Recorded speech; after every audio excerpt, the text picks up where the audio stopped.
Walaqad ataina, sungguh kami telah mendatangkan Bani Israila kepada Bani Israel Al-Kitaba, kitab Taurat, wal hukma, serta hukum, wan nubuwata, dan kenabian.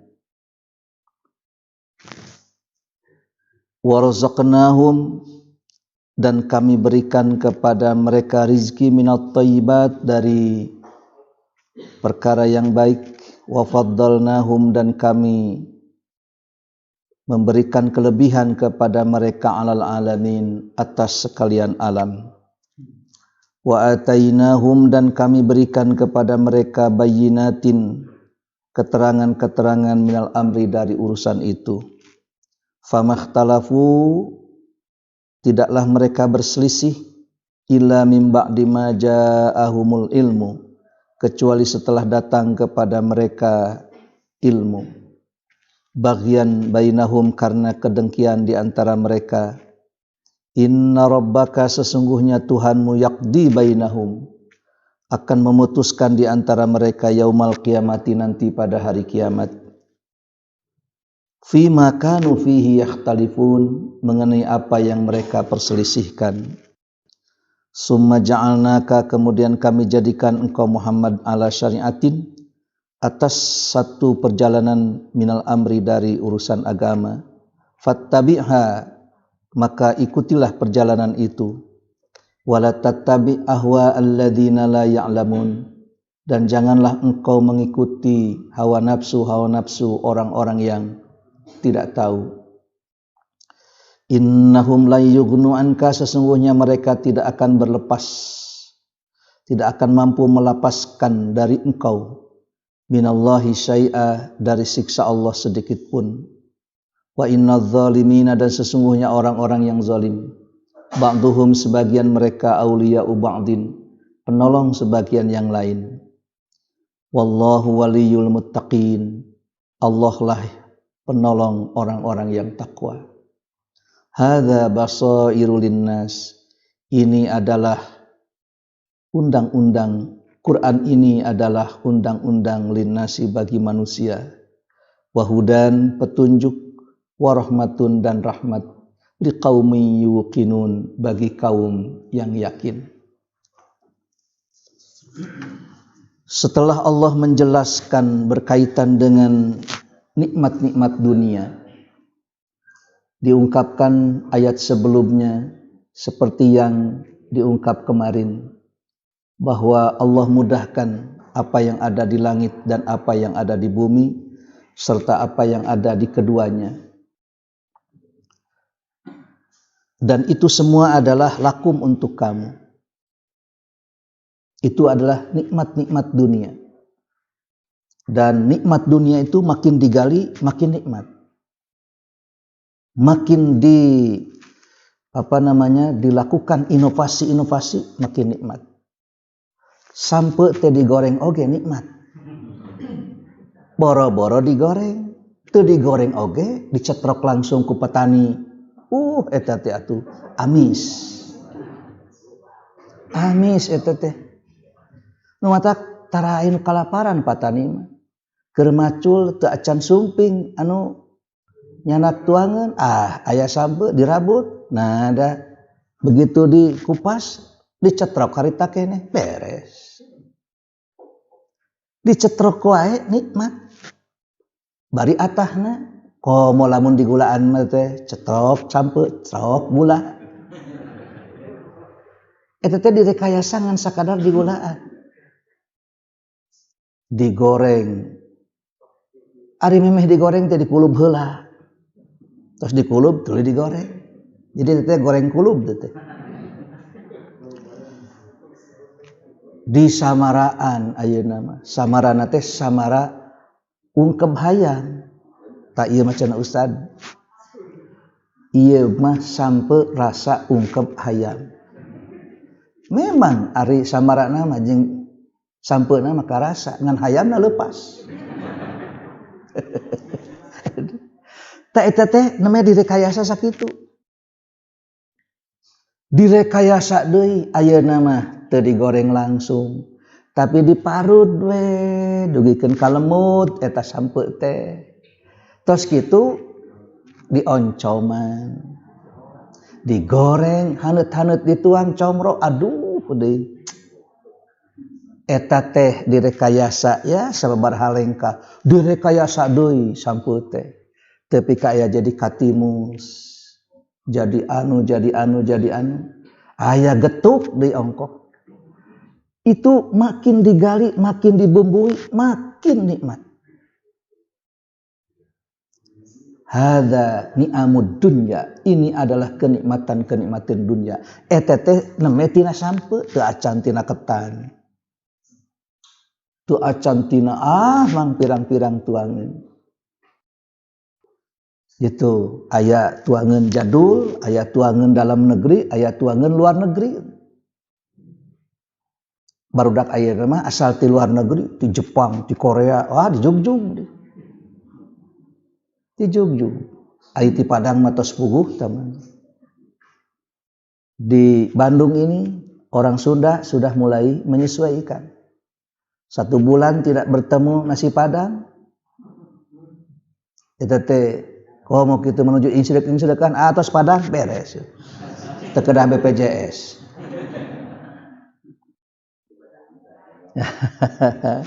rada bandel meusan ngabaso terkedah ka dokter jadi itulah ni'amud dunya. Nah saat ini Quran menjelaskan walaqad ataina bani Israil al-kitaba wal hukma wan nubuwata warzaqnahu minat thayyibat. Ini adalah gambaran kaum yang diberikan kenikmatan dunia dan juga diberikan kenikmatan agama. Betapa tidak Bani Israel waktu Musa alaihi salam ini diberikan rizki yang baik berupa manna dan salwa. Itu makanan instan yang bisa dimakan saat itu pula. Ngan nyaeta teu syukuran kalakah der. Kami ini sudah tidak sabar. Ud'u lana rabbaka, berdoalah engkau wahai Musa kepada Tuhanmu. Kami ini tidak sabar lagi. Lan nasbiru ala ta'amin wahidin fad'u lana rabbaka yukhrij lana mimma tumbitul ard min baqliha wa qissaiha wa fumiha wa adasiha wa abasaliha. Musa itu menyatakan atas tabdiluna alladhi huwa khair ihbitu misran fa innalakum ma sa'altum. Diberi nu instan hoyong anu ya manual dikasih manual pengen yang instan kitu manusia mah nu ceking hoyong gendut abdi mah itu hoyong ngagendutan naonnya ieu anu gendut hoyong ceking rambut anu lempeng digalingan ayo dikrel di rekayasa nu galing di bonding itulah manusia itu manusia mak itu wa faddalnahum 'alal alamin, kami berikan kepada Bani Israel itu keunggulan atas sekalian alam. Bagaimana tidak unggul? Di Indonesia mah teu saurang-urang nu diangkat jadi nabi, ti Bani Israel mah puluhan. Coba dari Bani Israel, berapa jumlah Bani Israel yang diangkat sebagai nabi dan rasul? Bani Israel itu siapa? Israel itu adalah gelar untuk seorang nabi yang bernama Yakub alaihi salam. Yakub itu adalah cucunya Ibrahim. Ibrahim punya istri Sarah. Sarah punya anak Ishak. Ishak punya anak Yakub. Yakub punya anak Yusuf. Terus nanti dari situlah banyak nabi dan rasul yang Allah angkat, Allah pilih dari Bani Israel. Musa, Harun, kemudian Daud, Sulaiman, terus sampai kepada Yahya, Zakaria, sampai kepada Isa alaihi salam. Itu adalah Bani Israel. Jadi keturunan Yakub itu semuanya Bani Israel. Ibrahim punya anak dari istri yang bernama Hajar, yaitu Ismail. Ke atas itu Bani Israel, ke bawah ini Bani Ismail. Nabi SAW itu dari Bani Ismail, bukan dari Bani Israel. Pedah Nabi akhir zaman teh ti Bani Ismail, bukan dari Bani Israel. Nah itu teh protes. Majarkeun teh salah ngirimkeun wahyu. Padahal mereka itu sudah begitu banyak. Mungkin karena biasa mereka itu terpilih, sekarang tidak terpilih. Sok murang mareng geuningan. Di kampionnya demokrasi, begitu turun teh teu ikhlas, teu datang. Tidak menghadiri. Jadi ini sebetulnya apa itu? Manusia itu selalu saja ingin memimpin, tidak rela dipimpin. Padahal kita kalaulah siap untuk memimpin, harus ikhlas dipimpin. Ketika seorang itu siap untuk memimpin, harus ikhlas untuk dipimpin. Kenapa? Kok sama saja. Tetap tanggung jawab masaruah. Nu dipimpin kudu taat, nu mimpin kudu jadi teladan. Di situ ada beat. Kita membeli dengan ketaatan, pemimpin itu menjual untuk siap memberikan keteladanan. Wa atainahum bayyinatin minal amri, dan kami berikan kepada mereka keterangan-keterangan dari urusan agama ini, yaitu berupa akan ada nabi akhir zaman. Mereka sudah punya rasa, sudah GR. Wah, muateti kaum kami deui teh. Bari da nabi yang diutus dari kaum mereka pun ternyata mereka kejar-kejar. Mereka bunuh. Apalagi dari kaum yang lain. Begitu. Saat eta mah cenah kapungkur, nya ieu mah pan nyaritakeun baheula. Ngan eta teh sok jadi gambaran pikeun ka hareupna. Famakhtalafu, tidaklah mereka itu berselisih illa mim ba'di ma ja'ahumul ilmu baghyan bainahum. Ari basa kerja di keterangan mah dina kitab Taurat yen aya nabi, bakal ada nabi yang terakhir atau nabi akhir zaman, mereka tidak berselisih. Tapi begitu Nabi SAW diutus, justru malah muncul penolakan. Kenapa?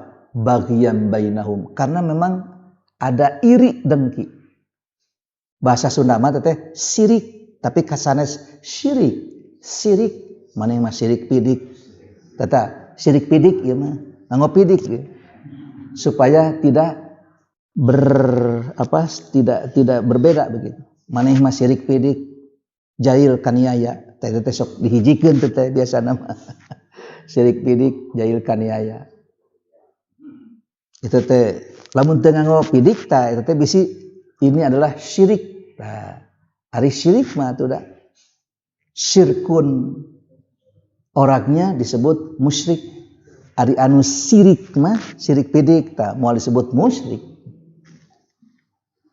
Baghyan bainahum atau hasadan min indi anfusihim. Hasud. Batur dibere kanabian, hayak meh manehna ge padahal parantos wareg pan atuh. Tos wareg atuh wajar we dikabaturkeun. Nah, pan di dunya teh lain urang wungkul. Bukan kita saja. Inna rabbaka yaqdi bainahum yaumal qiyamati fima kanu fihi yakhtalifun. Sesungguhnya Tuhanmu akan memutuskan di antara mereka nanti pada hari kiamat mengenai apa yang mereka perselisihkan. Orang Yahudi menyatakan bahwa Uzair putra Allah. Nasrani mempunyai keyakinan bahwa Isa itu adalah putra Allah. Summa ja'alnaka ala syari'atin minal amri. Kemudian kami jadikan engkau itu sebagai perjalanan dari urusan agama, yaitu perjalanan yang berkaitan dengan agama yang engkau berjalan menurut undang-undangnya. Fattabiha, ikutilah undang-undang itu, wala tattabi ahwa alladzina la ya'lamun. Janganlah engkau mengikuti keinginan-keinginan orang-orang yang tidak mengerti, yang tidak tahu. Nabi diutus bukan untuk memenuhi keinginan bangsa Arab, tapi Nabi diutus untuk menyampaikan wahyu kepada semua umat manusia. Tinggal barangkali mana yang mau dipilih? Apakah nikmat dunia atau nikmat agama yang paling utama itu? Nikmat dunia semua makhluk Allah beri. Dari mulai makhluk yang namanya manusia sampai juga hewan. Hewan pun Allah beri kenikmatan. Ulah disangkain doma dahar daun sampai etate tidak nikmat. Mereka itu merasakan kenikmatannya. Buktina apa? Dirawel deui. Jeung nu karawel we domba mah tara make jeung wah nyadak bedog. Nu karawel we nu kadada nu kaduga tara make jeung ajul tara domba mah. Nu sakitu we tos wareg mah leos we tara make jeung jungjang jingjing. Tara aya domba ngajingjing keur naon eta teh Kang isukan. Sakitu teh sakaduteun we domba mah. Jangan dikira bahwa kambing itu tidak merasa nikmat. Apakah kambing itu mempunyai kenikmatan hubungan antara lawan jenis? Sama. Sampai mereka beranak pinak. Cuma kambing itu tidak ada pernikahan. Keke itu geus sacan moal aya domba mah. Kambing itu tidak akan begitu. Oleh karena itu, kalau manusia itu hanya mengandalkan kenikmatan dunia, apa bedanya dengan seekor kambing? Kenikmatan agama tidak Allah berikan kecuali kepada manusia. Jika kita lebih mementingkan kenikmatan dunia ketimbang kenikmatan agama, maka sudah separuh kambing itu sudah ada pada dirinya. Makanya sudah mulai ada keserakahan. Ada seorang yang merasa gembira itu kalau sudah mengambil dari orang lain. Tapi orang yang sudah dibekali agama, saya bergembira itu justru kalau sudah memberi kepada yang lain. Tuh pan beda teteh.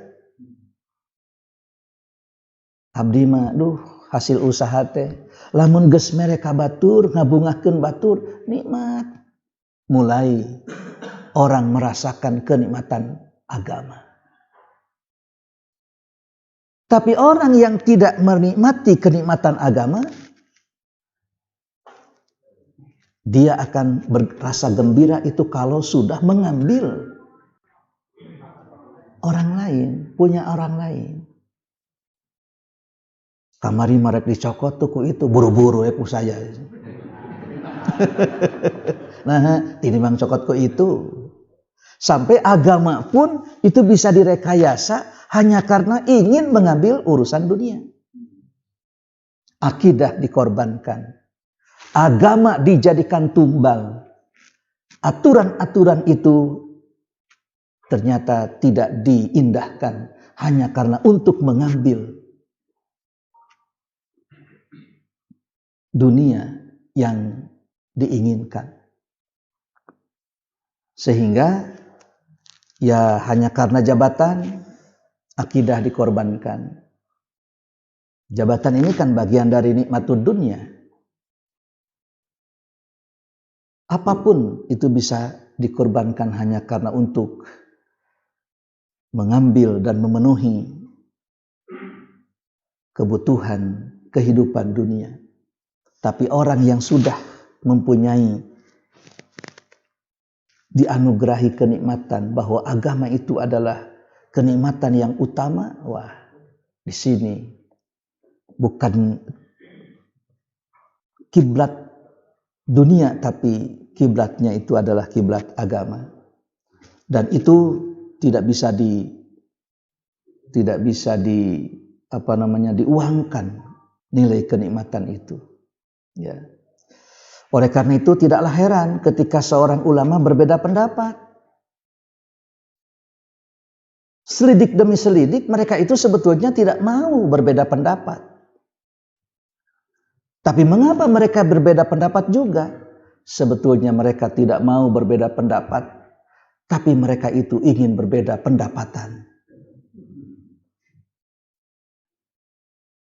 Karena ingin berbeda pendapatan, akhirnya berani berbeda pendapat.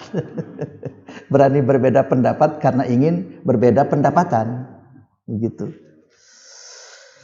Innahum la yughnu anka minallahi syai'a. Sesungguhnya mereka tidak akan bisa melepaskan siksa sedikit pun dari Allah. Wa inna dzalimina ba'duhum awliya'u ba'din. Orang zalim itu penolong bagi orang zalim yang lain. Tapi wallahu waliyul muttaqin. Allah lah penolong orang-orang yang takwa. Oleh karena itu orang takwa itu tidak akan merasa sedih, tidak akan merasa takut. Takut dengan masa depan apa yang ditakuti? Sekarang akan ada begini, akan ada begini. Perusahaan startup, yaitu perusahaan-perusahaan baru yang dikendalikan oleh anak-anak milenial, kemudian dengan inovasi-inovasi teknologi, abdi macan atau sekolah-sekolah acan, tidak ada rasa takut. Bagaimana jawabnya? Cina Ustaz, sawiyos. Badai teknologi itu, badai teknologi iya. Abdi mah hirup mah kumaha geletuk gula batuna gujubar cai kopina we. Ngan hese di Indonesia keunan. Beres we. Di Jepang setelah pandemi ini banyak yang bunuh diri. Sebelum pandemi saja itu negara nomor 1 yang paling banyak bunuh diri. Apalagi masa pandemi. Di Indonesia justru banyak yang positif. Banyak yang positif. Kenapa? Lockdown. Jual positif. Aduh, kumaha cenah positif. Positif naon heula itu. Sun positif koredas. Aduh. Hadza basairul linnas. Ingat Quran ini adalah basair. Basair itu adalah jama dari basirah. Basirah itu asal arti al-aqlu, akal. Jika seorang walaupun kasep dedeg sampai rupa HD, tapi teu berakal cik kumaha? Nyai mah kawin teh hayang kanu kasep pek. Ngan teu boga akal kira-kira kumaha? Aya jalmi bauan, kaditu bau, kadieu bau. Hoyong nikah jeung nu kasep, keun bae bau gitu. Hadza basairul linnas. Quran ini adalah basair. Kalau kita ingin hidup itu dituntun oleh akal yang sehat, oleh kecerdasan, Quran ini dari zat yang maha cerdas, dari zat yang maha berakal. Ikuti Quran. Wala tattabi ahwa alladzina la ya'lamun. Wa hudan, petunjuk, wa rahmatun, rahmat. Ada di YouTube ya. Diperlihatkan kepada seseorang, ini Quran, ini makanan. Bapak mau milih mana? Milih makanan. Ngan teu disebut domba di dinya matu. Tapi ada yang memilih Quran. Ditanya, mengapa Anda pilih Quran? Makanan mah bisa berubah, Quran tidak bisa berubah. Wah, diungkapkan. Yang memilih Quran dikasih uang, dikasih itu, dikasih ini. Yang memilih makanan sakitu-kituna. Ayatnya cerdas sekali. Sehingga orang itu mau memilih nikmat dunia yang akan hilang sesaat, atau memilih ya kenikmatan akhirat atau kenikmatan agama yang akan membawa kenikmatan baik di dunia maupun di akhirat. Tapi jadi basoir, jadi hudan, jadi rahmat itu liqaumi yuqinun, bagi kaum yang yakin. Nu teu yakin mah moal jadi hudan, tidak akan jadi petunjuk, tidak akan jadi rahmat, tidak akan jadi basoir. Quran itu bagi orang musyrik malah bisa mempertebal kemusyrikannya. Wallahu a'lam bishawab.